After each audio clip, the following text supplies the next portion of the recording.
不是有人告诉我要看看他爬梯子，你总得给我一个爬梯子的理由。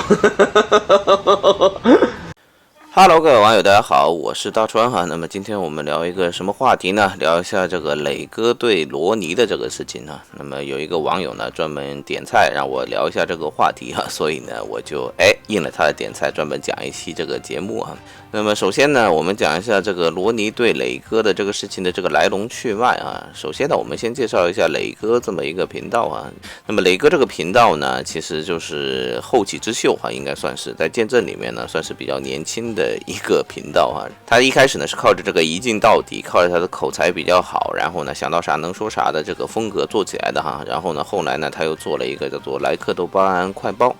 他也是经常在这个节目一开始呢就念一段绕口令啊，什么台铁出大事儿，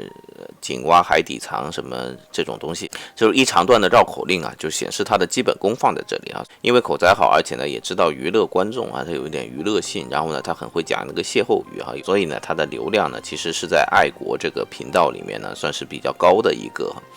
然后罗尼呢，实际上呢，就是他做的比磊哥要早那么一点啊，但是呢，他的节目呢，大概是2万多的订阅哈，也不算特别的火哈。关键一个问题呢，就是说他做节目呢，有点那个叫做不咸不淡，就是没什么味道啊。实际上他就是被这个磊哥就后来居上了嘛，所以呢，这就是自古后浪推前浪啊，前浪死在沙滩上啊。所以呢，你要说这个罗尼对磊哥没有一点的妒忌之心呢，这肯定是不对的哈。你要知道，像我们那个时候。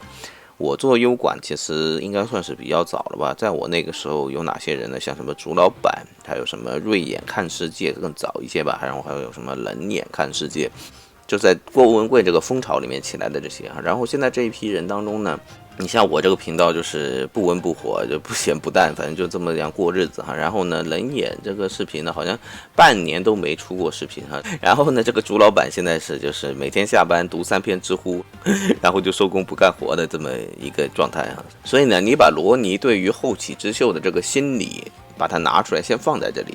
然后呢，你再去看后面发生的事情呢。那么磊哥和罗尼呢，其实本来是井水不犯河水的一个状态啊。但是后来有一期呢，就是说磊哥他做了一期就是有关这个张文宏的一个批判的一个文章啊。然后罗尼呢就开始挺这个张文宏，然后呢他就连续出了好几期节目，然后去骂这个磊哥。因为这个张文宏这个痛点吧，就导致了他们两个就一开始就结下了一个梁子啊。然后呢，磊哥今年又发生了一件事儿啊，就是说他把那个知乎李建秋的这么一个稿子，直接就给他做到自己的节目里面去了，然后一声招呼都没有打。然后罗尼、竹老板还有李建秋3个人就做了一个2个小时的节目哈，然后就是取笑了一下磊哥哈。然后呢，这个磊哥呢。一下子受不了了哈，说李建秋这个事儿呢，我可以跟他道个歉。罗尼跟我是有梁子的哈，然后他就把这个罗尼这个离过婚的这个事情给他爆了出来哈。然后这个罗尼呢，因为这个离过婚这个事儿呢，他只跟一个自媒体博主说过，那就是那个东京自干五长脸啊。然后呢，因为把这个长脸给牵扯进来之后呢，罗尼又把长脸给骂了一顿，然后长脸就带着他老婆，然后2个人在罗尼的那个直播里面又把罗尼给骂了一顿啊。反正就是这个狗血激情，4、5个这个自媒体博主卷在里面，然后呢互相撕咬，打得不亦乐乎哈。那么有关磊哥洗稿这个事儿呢，其实呢你要知道一点，就是娱乐性博主和知识性博主呢其实是挺难兼容的啊。就是你去看知识性博主，他出这个节目啊，都出得很慢。你不是什么小岛大浪吹啊，什么吟游诗人基德啊，就是他们要找资料，然后呢要找数据，然后要核对，然后呢这个数据要有信服度啊。所以这个工作呢其实是很复杂的，很困难的。就是你让我去，就算是脱产，天天在家里面写稿，我一天也写不了3篇稿。你要知道查资料这个事情呢，其实挺麻烦的。就是你一开始想大概有这么一个数据，我以前看过这个数据，然后呢我要去印证这个数据存不存在，就为了这件事儿，你一天可以吵3个小时。就是你发现这个东西你自己记得不准确，然后呢一直没找到这个数据，然后呢你这3个小时白干，然后呢一个字儿都写不出来啊。所以呢就是查这种资料啊，写这个数据稿啊，其实很难。但是磊哥他的产量呢，就和这种知识类博主的这个产量是不一样的哈。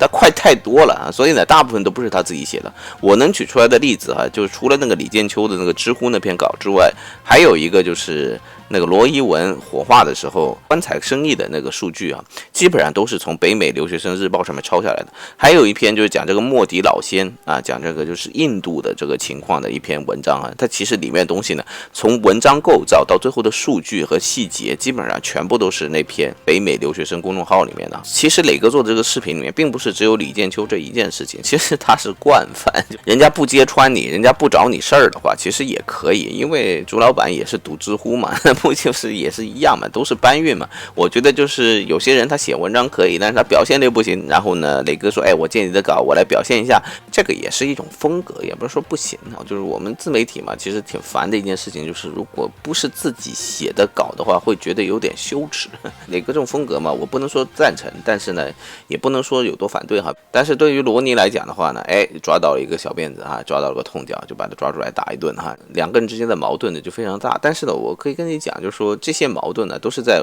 自媒体上面放大的，实际上呢没有那么大，就两个人见面呢，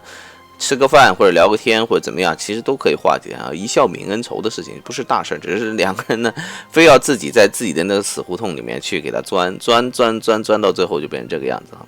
所以呢，很多人会跟我讲，就说什么爱国自媒体本来这个市场就比较小，然后呢，互相之间呢还不互相帮助，还不互相包容，还在那里内斗啊，看起来真是丢人啊，让反贼那边看了个集体高潮啊，是不是有点那个啥？所以呢，我在这里就专门讲一个观点啊，就是爱国这个东西是一个集体主义，但是自媒体呢，它就是纯个人主义，要不然它就不叫自媒体。所以爱国自媒体这个东西它本身就是矛盾啊，所以呢本身来讲这种内卷呢是非常正常的啊，你不要觉得就是只有这个爱国这个群体内卷啊，那反贼那边也卷得很厉害，就是这个郭文贵是典型的卷王之王嘛，他和所有人都闹过一番，所以呢这种自媒体内卷呢本身是一个很正常的一个情况。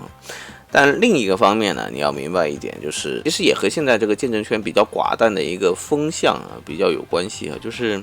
我跟你讲，就是见证这个东西啊，就是能给你带来流量的话题呢，其实非常有限啊。要不然的话呢，就是凭你个人的 IP，就是凭人家对你的喜爱，然后专门看你讲这些东西啊。要不然的话，你如果想出圈的话，就需要借助一些大的新闻，或争论性非常的高，然后呢会让大家非常感兴趣的热点新闻呢是必须要有。在优管上面的几个大的热点新闻，一个是江歌案，一个是就是周立波的藏毒案啊，这都跟法律有关系。然后呢还有就是郭文贵讲的那个范冰冰的那个事情啊，那个都是带来了非常巨大的热度和流量的东西啊。然后呢就是新冠疫情，就是在武汉爆发新冠疫情之后呢有一波这个流量哈，但是呢疫情已经接近3年了嘛，所以到最后你就会发现人和人之间的这个交流变少了，所以那种热点性的这种就是能够给你带来大量流量的这种大新闻没有啊，都只有小新闻啊。你像这个比如说像香港反送中啊，也是一个流量的一个热点啊，大家都可以去蹭，可以蹭到一些流量。但是香港反送中到底是怎么终结的呢？是不是什么中国解放军上街放了什么催泪瓦斯啊，怎么样就把它给终结了？其实不是，中国就是香港反送中终结就是因为疫情，就是这些香港的这些年轻人他不敢上街怕传染新冠，然后整个活动就完全的没有热度了哈，就一下子就沉浸化了。所以呢，你就知道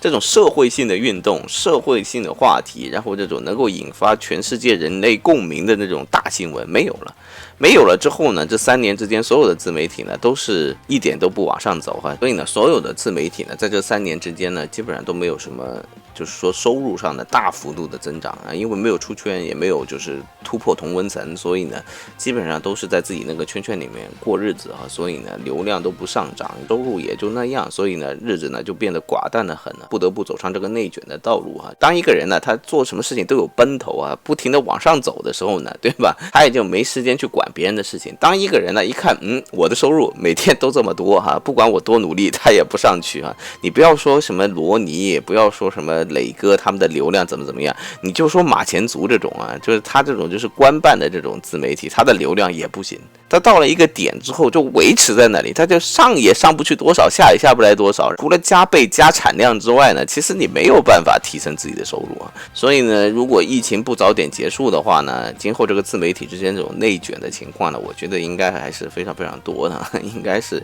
不会少这种狗血大剧啊。好吧，那么所以呢，今天我们就把这个事情讲到这里哈，还是希望这个疫情早点结束，让不要再去搞这个三姑六婆谁家结婚谁家离婚这种事情了啊，实在是看也真是除了看着热闹，其实真的是一点意思都没有嘛。好吧，那么今天我们这个视频做到这里，谢谢大家，我们下期再见，拜拜。